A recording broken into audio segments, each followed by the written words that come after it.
Abra a Bíblia aí comigo em Lucas. Vamos ler o capítulo 15, versículo 11. Quem trouxe Bíblia aí, dá um ru. Quem não trouxe, faz. Aí, abre aí. Lucas 15, vamos ler versículo 11 em diante.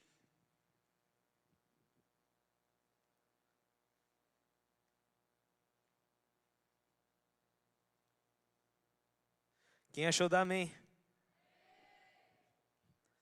Tem gente que deu amém e nem trouxe Bíblia. Aí não vale. Aí não vale. Vamos lá, Lucas 15. Vamos lá? A gente vai ler a parábola do filho perdido. Estou lendo na NVI, tá bom? Jesus continuou: um homem tinha 2 filhos. Se alguém puder trazer uma aguinha para mim, eu aceito. Um homem tinha 2 filhos. O mais novo disse ao seu pai: Pai, quero minha parte da herança. Assim ele repartiu a sua propriedade entre eles. Não muito tempo depois, o filho mais novo reuniu tudo o que tinha e foi para uma região distante. E lá ele desperdiçou seus bens vivendo irresponsavelmente. Depois de ter gasto tudo, houve grande fome em toda aquela região e ele começou a passar necessidade. Por isso, foi empregar-se com os cidadãos daquela região, que mandou para o seu campo a fim de cuidar dos porcos. Ele desejava encher o estômago com as vagens de alfarrobeira que os porcos comiam, mas ninguém lhe dava nada. Caindo em si, ele disse: Quantos empregados do meu pai têm comida de sobra, e eu aqui morrendo de fome? Eu me porei a caminho e voltarei para o meu pai, e lhe direi: Pai, pequei contra o céu e contra ti. Não sou mais digno de ser chamado teu filho. Tratar-me como um dos seus empregados. A seguir, levantou-se e foi para o seu pai. Estando ainda longe, seu pai o viu e, cheio de compaixão, correu para o seu filho e o abraçou e beijou. O filho lhe disse: Pai, pequei contra o céu e contra ti. Não sou mais digno de ser chamado teu filho. Mas o pai disse aos teus servos: Depressa, tragam a melhor roupa e vistam nele. Coloquem um anel em seu dedo, calçados em seus pés. Tragam um novilho gordo e matem-no. Vamos fazer uma festa e nos alegrar. Pois este meu filho estava morto e voltou à vida, estava perdido e foi achado. E começaram a festejar ao seu regresso. Enquanto isso, o filho mais velho estava no campo. Quando se aproximou da casa, ouviu a música e a dança. E então chamou um dos servos e perguntou-lhe: O que estava acontecendo? Obrigado, Mate. Este lhe respondeu: Seu irmão voltou, e seu pai matou o novilho gordo, porque recebeu de volta são e salvo. O filho mais velho encheu-se de ira e não quis entrar. Então seu pai saiu e insistiu com ele. Mas ele respondeu ao seu pai: Olha, todos esses anos tenho trabalhado como escravo ao teu serviço, e nunca desobedeci às tuas ordens. Mas tu nunca me deste um cabrito para eu festejar com meus amigos. Mas quando volta para casa esse teu filho, que esbanjou os teus bens com as prostitutas, matas o novilho gordo para ele. Disse o pai: Meu filho, você está sempre comigo, e tudo o que tenho é teu. Mas nós tínhamos que celebrar a volta de seu irmão, alegrar-nos, porque ele estava morto e voltou à vida, estava perdido e foi achado. Amém? Baixa tua fronte aí, vamos orar. Senhor Deus e Pai, muito obrigado, Senhor, pela tua palavra. Obrigado, Senhor, por quem tu és, por tudo que o Senhor já fez por nós, por cada testemunho dado aqui, Pai, sobre o acampamento, Deus. Pai, eu te agradeço, Pai, pela vida, Senhor. Eu te agradeço, Senhor, pela salvação, Deus. Eu te agradeço, Pai, por tudo, Senhor. Agora, Senhor, eu peço-te, Pai, fala através dessa palavra, Pai. Que ela, Senhor, queime em nossos corações, Pai. Que seja o Senhor falando, Pai, e não eu. Menos de mim e mais do Senhor.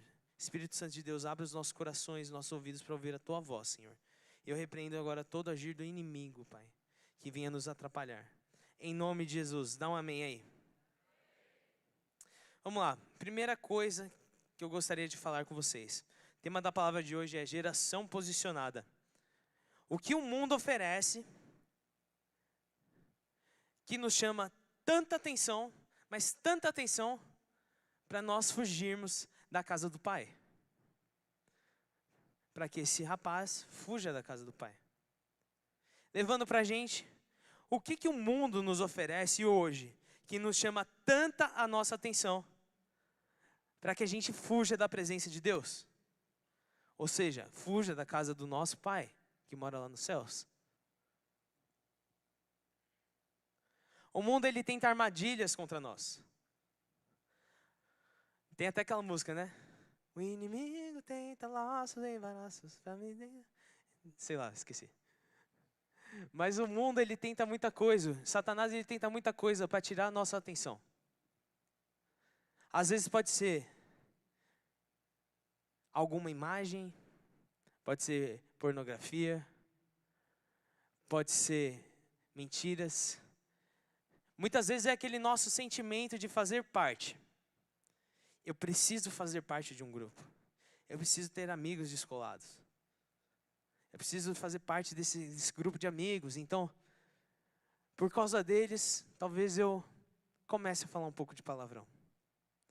Por causa deles, para eu continuar fazendo parte desses meus amigos, se eles fazem e eu gosto deles, talvez eu beba um pouquinho de bebida alcoólica. Talvez eu fume maconha. Talvez eu participe da roda deles.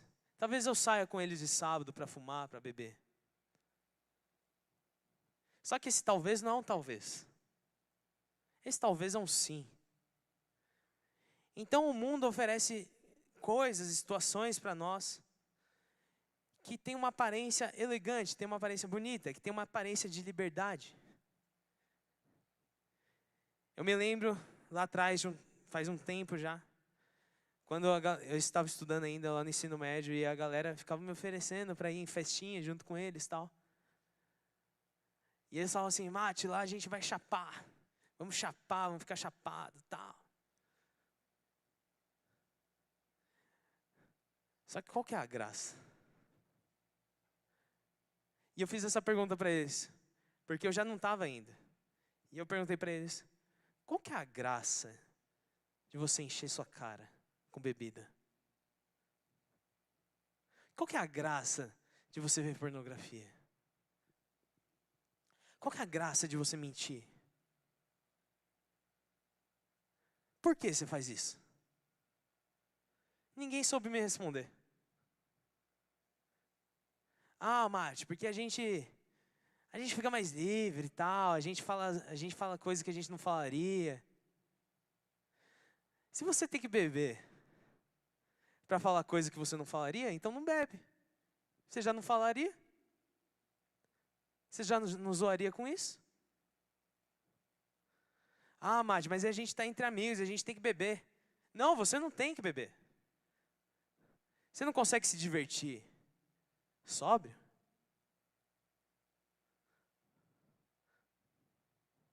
O que você está fazendo com a sua vida? O mundo te oferece tão pouco e a gente cai no tão pouco. Uma falsa liberdade, uma falsa alegria. Se você acha que para você ficar alegre, você tem que sair com seus amigos e encher a cara, mano, isso daí é mentira. É uma falsa alegria. Eu gostei muito do testemunho do Joel, foi muito engraçado. Mas ele, no meio do culto, mano, o cara saiu da cadeira dele, foi até lá atrás onde a gente estava, rindo, mas rindo que não se aguentava, e chorava que ele não se aguentava também. O Senhor enchendo a vida dele com alegria, uma alegria dos céus, alegria simples de estar na presença de Deus. Ele não teve que beber para ficar alegre, fumar para ser descolado. Não, ele tinha amigos e ele estava feliz por estar onde ele estava. E o Senhor encheu ele de alegria. Entenda como isso é engraçado. O mundo, então, ele prega uma falsa alegria, uma falsa liberdade para nós. nós caímos de maneira tão fácil, porque a gente acha que beber antes da idade, primeiro que beber na idade é errado, e beber antes da idade pior ainda. Então a gente cai nessa prisão, e a gente não consegue sair. Esses dias lá no meu trabalho tinha uma menina que tem a idade da minha irmã hoje. Ela era estagiária, já virou assistente. E ela fuma tabaco. E aí eu tava falando pra ela assim, cara, você é tão nova, velho.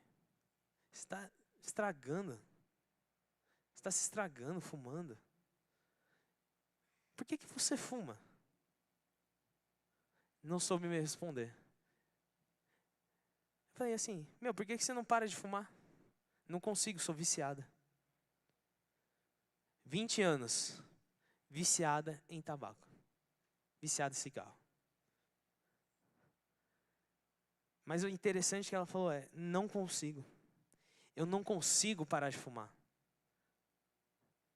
E aí que eu quero chegar. Você não consegue parar porque você está preso. Porque essa falsa liberdade te prendeu. Eu contei para a galera do meu quarto. Eu falei, quando você peca, quando você se afunda no pecado, você está entrando dentro de uma jaula e você está se prendendo. E se não é Deus para te tirar de lá, cara, você não sai. Você não sai. Não tem como sair na sua força. Só tem como sair com Deus. Só tem essa opção. É Deus para te tirar de lá. Então é uma falsa liberdade. Então a gente leu a parábola do filho perdido. E a gente vê que o filho perdido, primeiro, ele não queria estar lá. Então ele pede a sua parte dos recursos dos pais, do pai dele. E ele vaza. Ele mete o pé. E ele vai gastar com prostitutas. Ele vai gastar com jogos, sei lá o que for. E ele gasta tudo. Tudo que ele tinha. Tudo que o pai deu para ele. Ele pega e joga tudo fora. Joga tudo fora. Joga fora num nível em que ele não tinha o que comer. E joga fora num nível em que ele olha a comida de porco. Que porcos comem. Se você não sabe o que porco come, é uma gororoba nojenta. E ele olha esse alimento dos porcos. E ele queria estar no lugar do porco querendo comer. Esse é o nível de jogar tudo fora.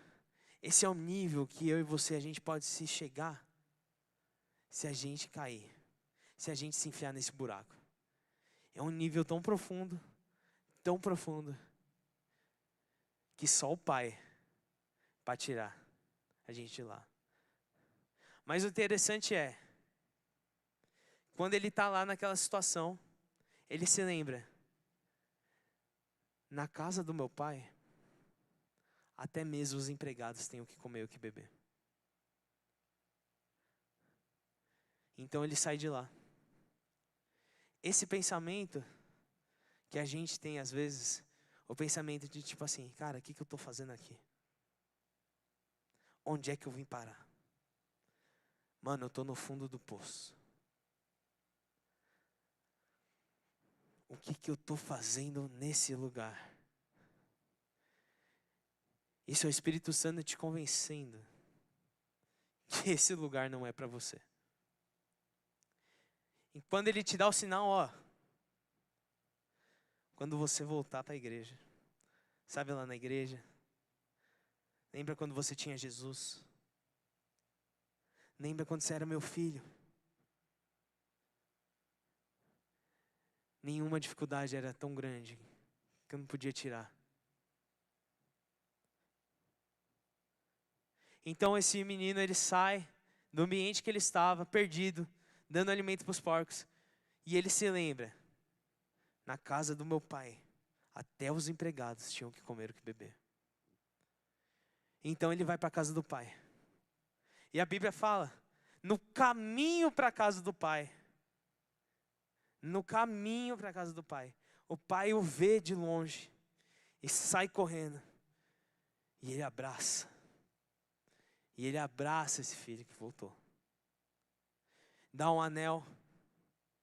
Coloca uma roupa nele. Mata um novilho gordo. Faz uma baita festa.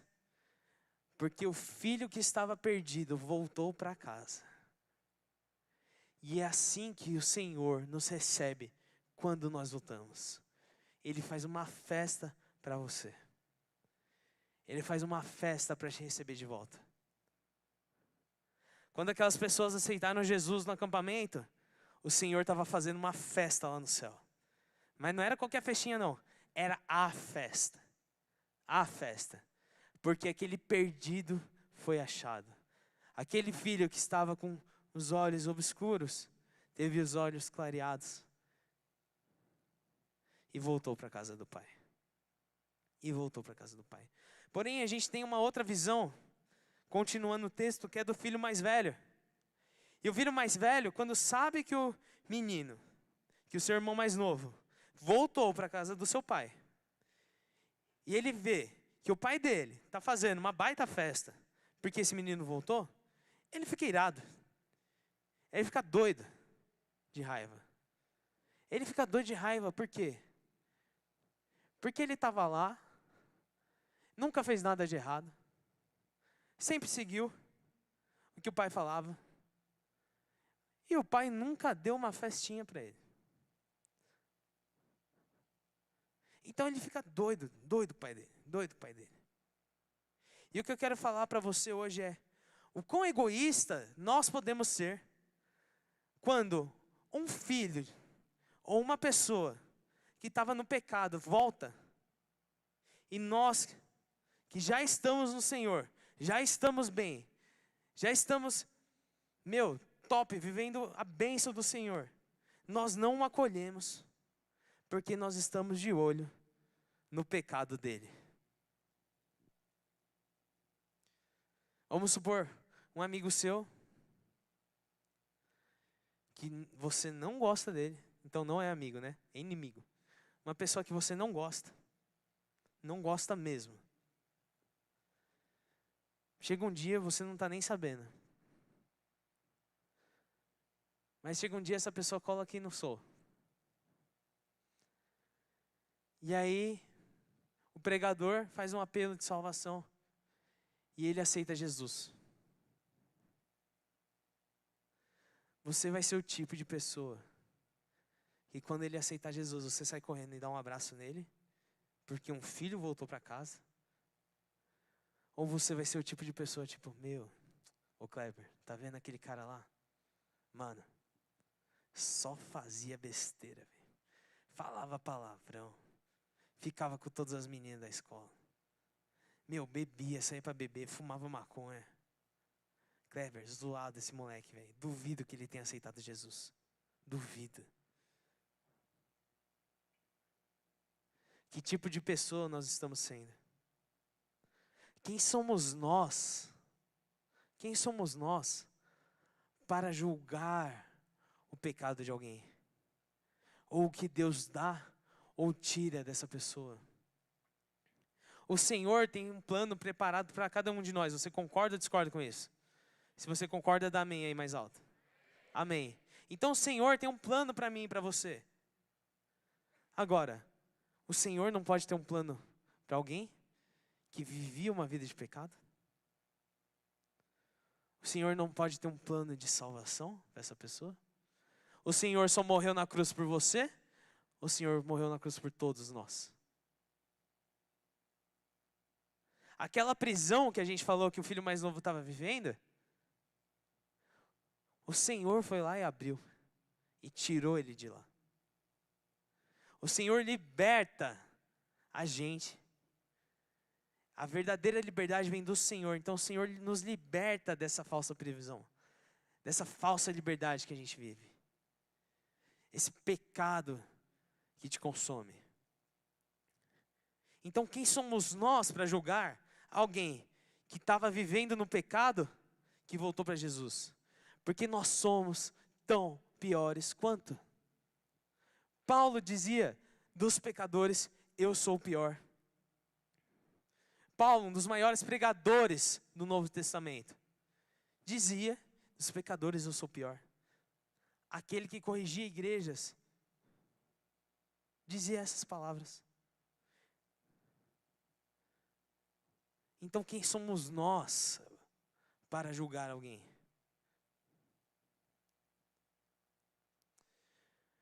Porque nós nos achamos tão mais dignos de perdão do que os outros.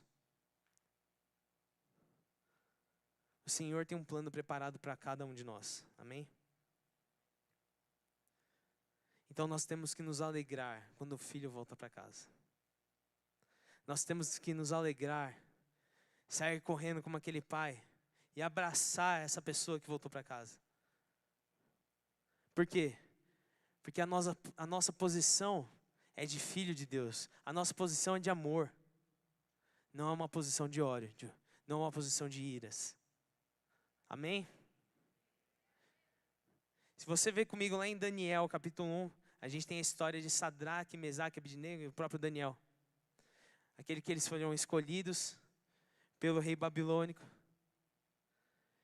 E se você vê essa história mais a fundo, você vê que esses 4 jovens, esses 4 rapazes, eles decidem não se contaminar com aquilo que tinha na própria Babilônia. Então eles propõem sempre não se contaminar. E tem as consequências por não se contaminar. Então, por exemplo, logo quando eles foram lá recebidos pelo rei, o rei dava tudo de bom, tudo de melhor, que era comida do próprio rei. E eles falam assim: ó, não vou comer nada disso.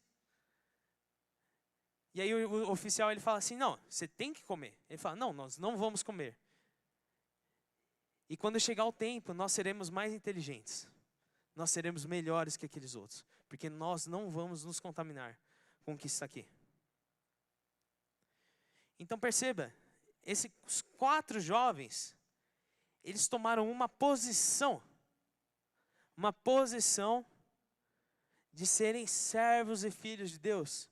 Uma posição de não se contaminarem com alimentos dedicados a outros deuses. Com hipocrisias, com falsos deuses, falsas crenças. Porém, uma posição tomada,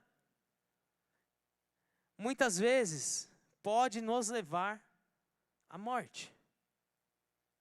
À morte. Por exemplo, quantos e quantos discípulos morreram por pregarem o Evangelho? Todos. Todos morreram. Apedrejados, crucificados. Foram isolados em ilhas desertas.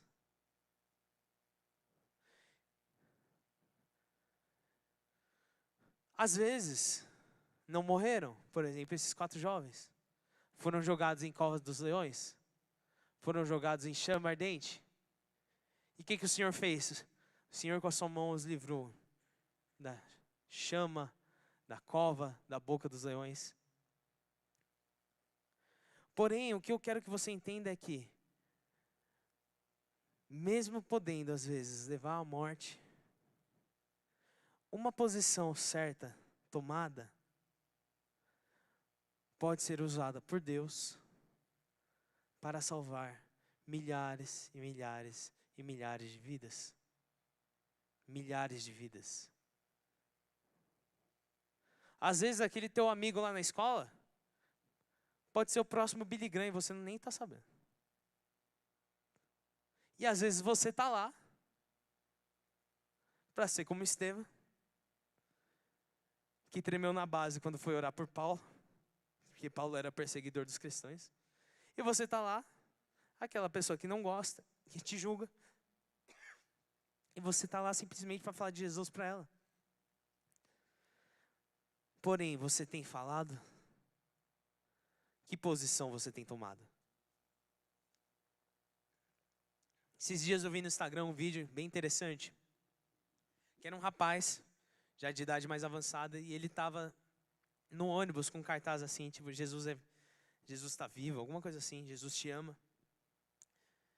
E ele começa a pregar, tipo assim, simplesmente, ó, Jesus ama vocês e tal, e ele tá nesse ônibus.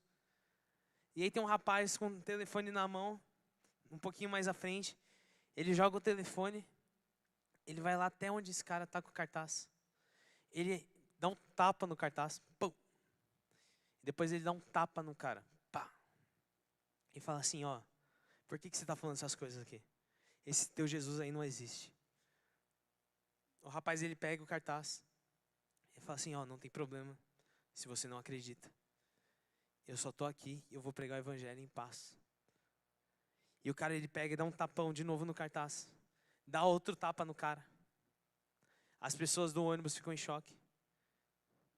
E aí esse cara, ele fala assim, olha, deixa eu te falar um negócio. Jesus te ama. Jesus ama você. Jesus não te abandonou. Você pode me dar um tapa. Pode me dar até outro. Pode me dar quantos você quiser. Porque Jesus levou todas aquelas dores. Foi crucificado na cruz. Para que você tivesse vida. E a hora que ele começa a pregar para esse rapaz começa a chorar. Chorar, chorar, chorar, chorar. Se arrepender do que ele tinha acabado de fazer. Pede perdão. E ele começa a chorar e ele aceita Jesus no final. Porque às vezes uma posição tomada certa pode levar uma pessoa para o céu. Mas lembre-se, quando uma pessoa que seja volta para a casa do Pai, o Pai lá em cima já está fazendo festa já. Então, tome uma posição. Qual lado você tem tomado? Daqueles que se calam ou daqueles que falam do amor de Jesus? Um exemplo, endemoniado gadareno. Antes de conhecer Jesus, que posição que ele tomava? Uma posição de morte. Ele estava endemoniado. Levava medo para as pessoas não chegavam perto dele.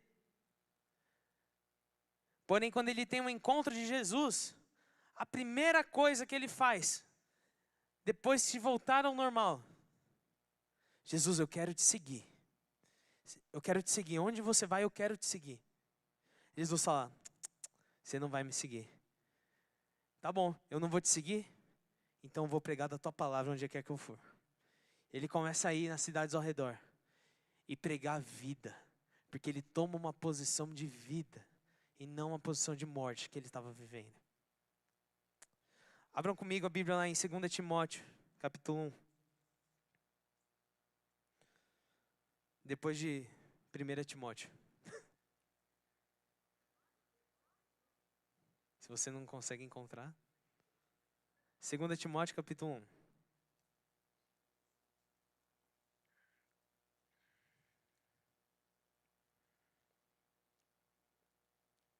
Vamos ler do versículo 5 até o 12. Eu vou ler aqui.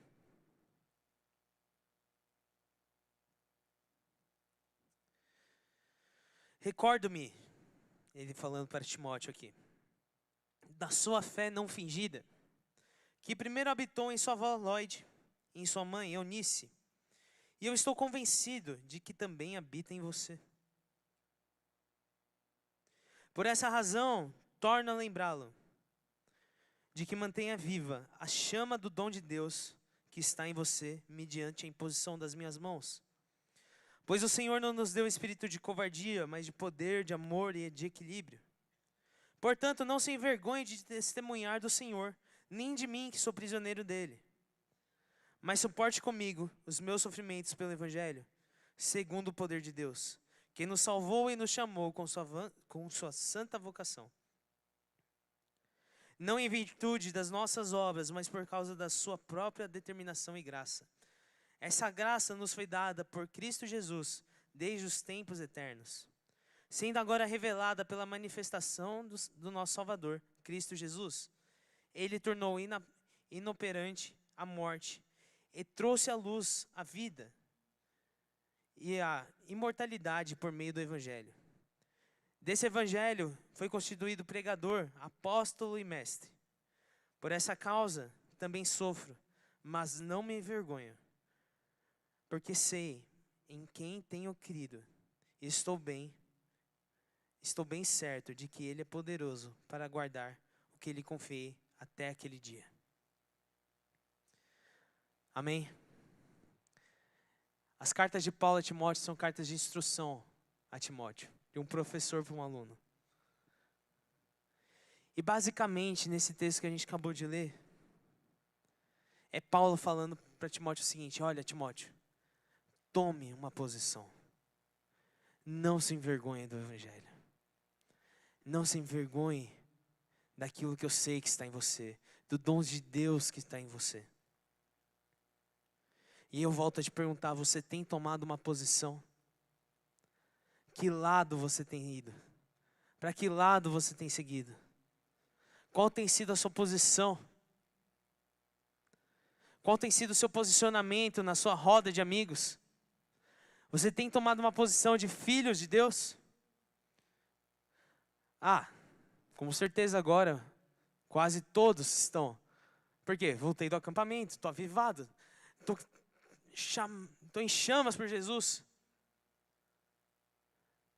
Mas e daqui 3 meses? Você vai continuar? Você tem coragem para continuar? Eu perguntei, quantas pessoas não estão dormindo direito? Quantas pessoas têm passado por situações, têm passado mal esses dias, pós-acampamento? Maior galera levantou a mão.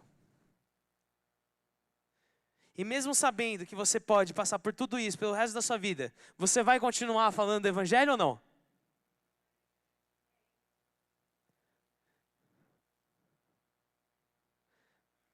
Essa é a questão. Você vai continuar tomando uma posição ou não? Porque tomar uma posição logo na primeira semana do acampamento é fácil.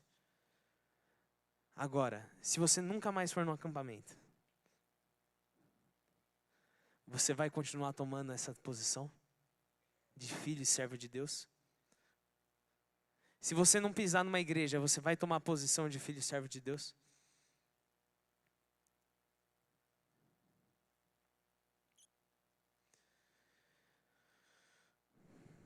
Ou você tem abandonado o Evangelho de Cristo para viver o que o mundo te oferece?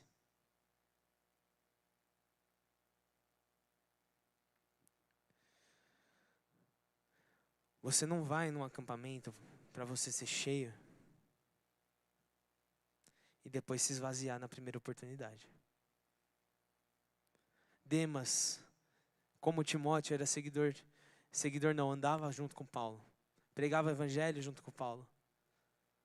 Porém, se você continuar a carta de 2 Timóteo, você vai ver Paulo falando o seguinte: ó, Timóteo, traga uma capa e um pouco de vinho. Sabe, Demas me abandonou. Traga Marcos junto com você, porque Marcos, ele me é útil. E Paulo não gostava de Marcos. Aí ele fala, traga Marcos com você. Marcos me é útil. Mas Demas, amando este mundo, me abandonou.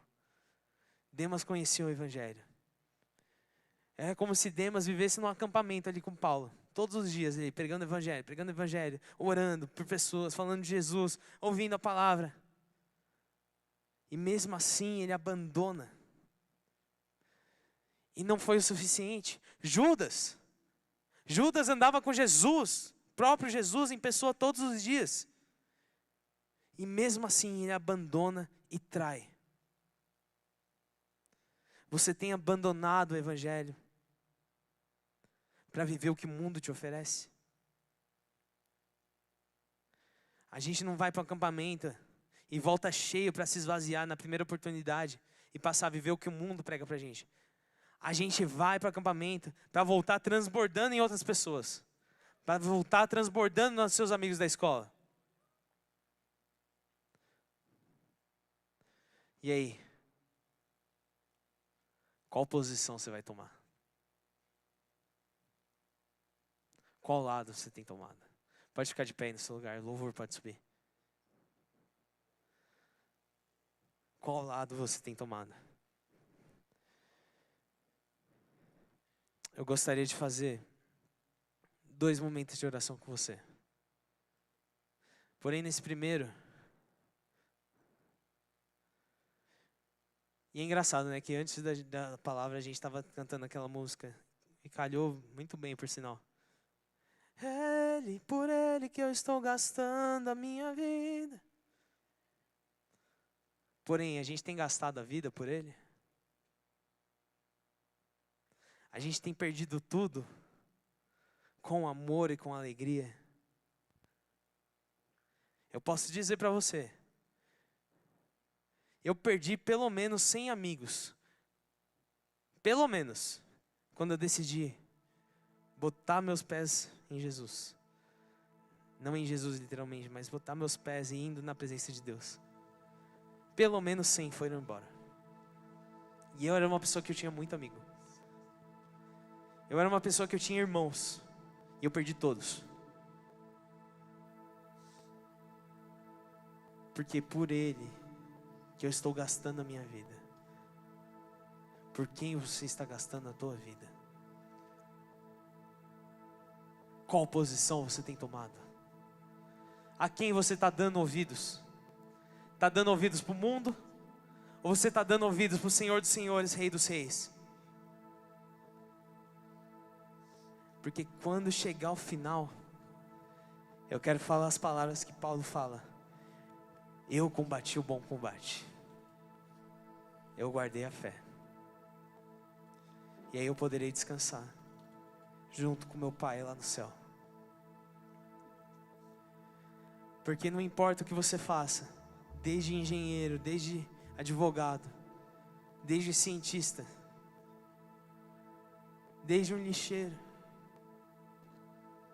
se você fizer com os olhos voltados para a eternidade, você vai fazer a diferença onde você está. Até mesmo pegando lixo, até mesmo descobrindo coisas, até mesmo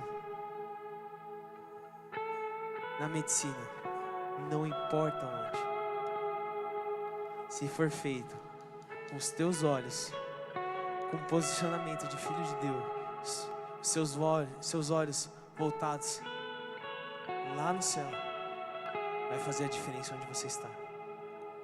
Se você quer viver isso na sua vida, e não mais se envergonhar pelo Evangelho, não mais guardar para você aquilo que Jesus tem falado no seu coração, eu quero que você saia do seu lugar e venha aqui na frente para a gente orar. Enquanto a gente canta essa canção, você já pode sair do seu lugar.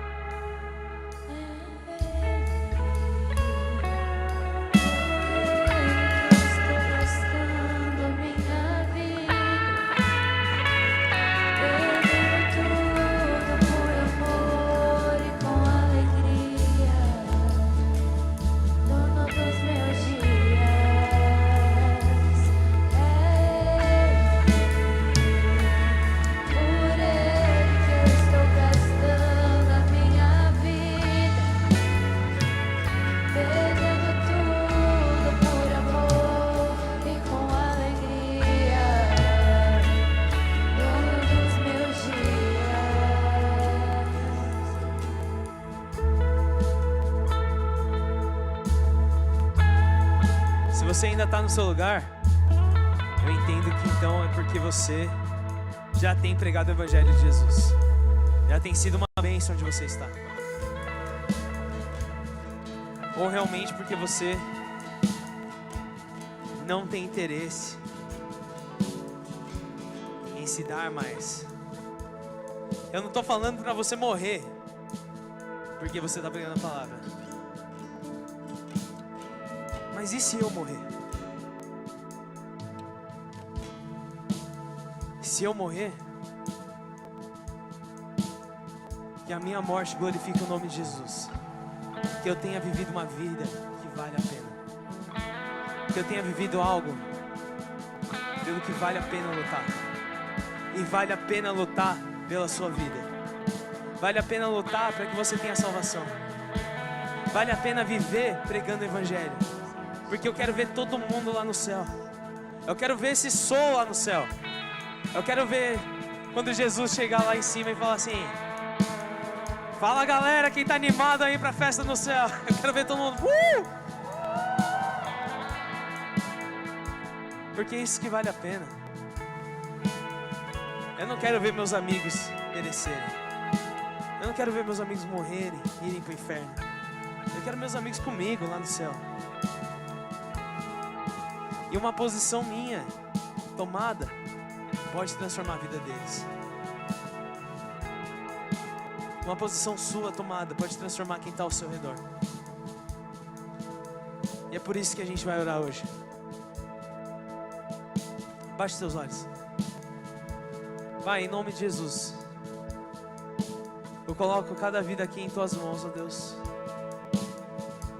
Pai, em nome de Jesus, que a chama do teu fogo que foi acendida sobre eles não se apague. Não se apague. Mas, Senhor, cada dia que passe, o Senhor possa estar aumentando, possa estar entregando mais e mais. Possa estar distribuindo dons mais e mais. Possa estar abrindo os ouvidos deles mais e mais, para que eles venham viver uma vida sincera de seguidores de Cristo. Para que a gente possa cantar essa canção com todo o nosso coração, porque pelo Senhor vale a pena. Pelo Senhor vale a pena gastar a minha vida. Se for para o Senhor, qualquer coisa vale a pena. Mas se for para mim, Senhor, retira, porque a tua vontade é maior que a minha. Porque o que o Senhor tem para mim é bem maior do que eu tenho para mim mesmo. Os sonhos do Senhor para minha vida são muito maiores do que os meus sonhos para mim mesmo. Então, Pai, eu peço a Ti, dê coragem, Pai. Distribui coragem entre eles, Pai. Distribui força de vontade, Senhor. Distribui o amor, Senhor.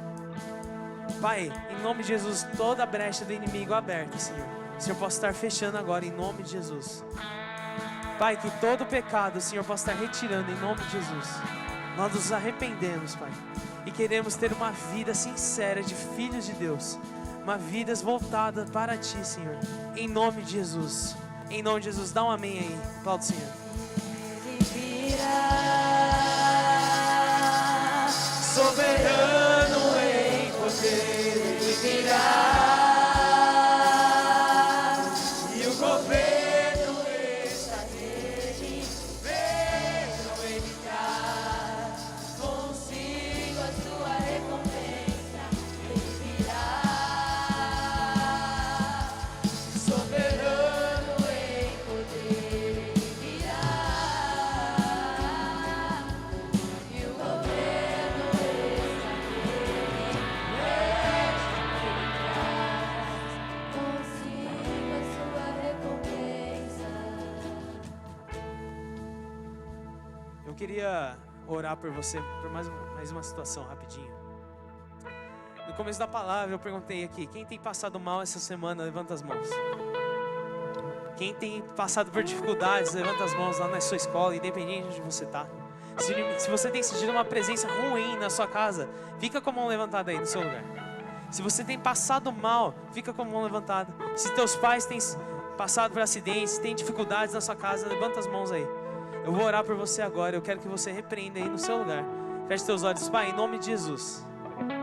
Pai, em cada vida que levantou as mãos agora, e também no começo da palavra, que tem passado mal, que tem ouvido vozes, que tem sentido algo ruim na sua casa, que tem dificuldades nas famílias, que tem tido dificuldades nas famílias, tem passado por acidentes, qualquer obra do inimigo, qualquer obra de Satanás, independente por onde entrou, Pai, eu repreendo agora em nome de Jesus. Pai, eu cubro agora cada vida com o Teu sangue, em nome de Jesus. São cobertos, Pai, com Teu sangue. Em nome de Jesus, são cobertos com Teu sangue. Pai, eu cubro a mente deles agora, Pai, com Teu sangue. Eu repreendo toda ação de Satanás agora, em nome de Jesus. Não tem poder sobre a vida deles. Pai, entra naquela casa agora com a Tua presença. Eu tiro agora em nome de Jesus toda a presença maligna, Pai. Em nome de Jesus, cobre aquelas casas, Pai, com Teu sangue. Em nome de Jesus, acampa Teus anjos ao redor desses adolescentes, das suas famílias e nas suas casas. Em nome de Jesus, que toda obra do mal cai por terra agora, em nome de Jesus, e sai embora, vai embora, em nome de Jesus. Nunca mais volte, nunca mais volte. Se tem alguém aqui sentindo presença ruim, sentindo algo ruim no coração, sentindo qualquer opressão que seja, eu retiro agora em nome de Jesus, com a autoridade do Filho de Deus, em nome de Jesus. Vai saindo agora, em nome de Jesus. Sai agora, em nome de Jesus. Está repreendido toda ação de Satanás, em nome de Jesus. Em nome de Jesus. Em nome de Jesus. Amém. Dá uma salva de palmas aí. Se você já sentiu alguma melhora, levanta a mão aí no seu lugar, eu quero ver. Glória a Deus, glória a Deus, glória a Deus. Mais uma coisa. Se você ainda, por um acaso, ainda não entregou sua vida para Jesus, e gostaria de fazer isso hoje, ou se você tem vivido uma vida de pecado, uma vida de erros, se afundado, e você hoje gostaria de voltar para a presença de Deus, a ter uma vida com Deus, levante suas mãos no seu lugar, que eu quero ver. Se há alguém assim aqui hoje, levante suas mãos bem alto. E gostaria de aceitar Jesus. Glória a Deus.